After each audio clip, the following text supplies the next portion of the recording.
حدیث پاک سنیے، حضور علیہ الصلوۃ والسلام نے بخاری کی حدیث میں فرمایا لا عدوہ ولا سفرا. پہلی بات فرمائی لا عدوہ، کوئی بھی بیماری متعدی نہیں ہوتی. اب اس کو بالکل آسان کر دیتا ہوں، یعنی کوئی بھی بیماری کسی کو نہیں لگتی.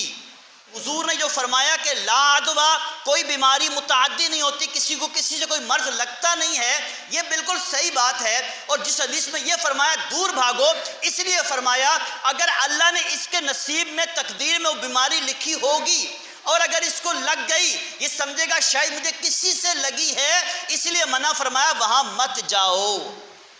کیونکہ یہ اعتقاد بنا لینا کہ مجھے کسی سے بیماری لگی ہے، یہ شخص گناہگار ہو جائے گا.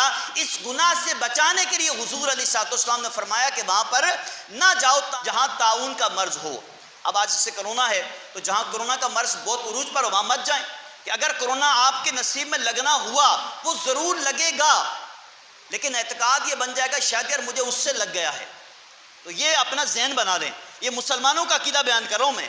مسلمانوں کا عقیدہ یہ ہونا چاہیے کہ کوئی بھی بیماری متعدی نہیں ہوتی. اب حضور علیہ الصلوۃ والسلام کی بارگاہ میں ایک اعرابی نے کھڑے ہو کر عرض کی، جب اس نے یہ سنا نا کہ کوئی بیماری متعدی نہیں ہوتی، کسی سے کوئی مرض لگتا نہیں ہے، اس نے عرض کی یا رسول اللہ صلی اللہ علیہ وسلم، ہمارے ہاں تو یہ ہوتا ہے کہ ایک اونٹ کو خارش ہوتی ہے، ہم اس خارشی اونٹ کو، جن کو خارش نہیں، ان اونٹوں میں مکس کرتے ہیں تو سارے اونٹ خارشی ہو جاتے ہیں.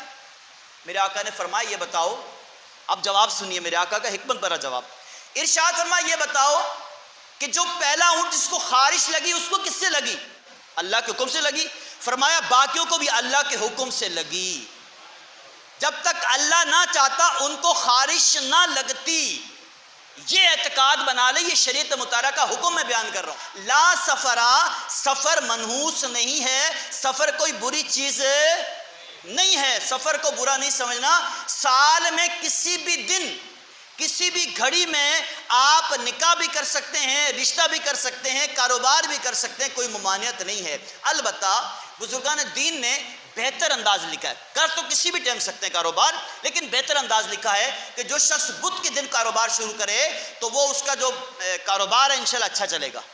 یہ ویسے برکت کے لیے لکھا ہے، لیکن یہ ساتھ فرمایا ہے کہ کوئی کسی دن بھی شروع کرے، کوئی حرج نہیں ہے، کوئی مذائقہ نہیں ہے، ممانعت نہیں ہے. لیکن اگر کوئی شروع کرنا چاہے کسی دن تو بدھ کے دن شروع کرے، کہ بدھ کے دن جو کام شروع کیا جاتا ہے پائے تکمیل تک پہنچتا ہے. بعض نے ہفتہ لکھا ہے، بعض نے پیر بھی لکھا ہے. تو ان تینوں دنوں میں سے جس دن بھی کاروبار شروع کریں، کوئی اور اچھا کام شروع کریں، اچھی بات ہے.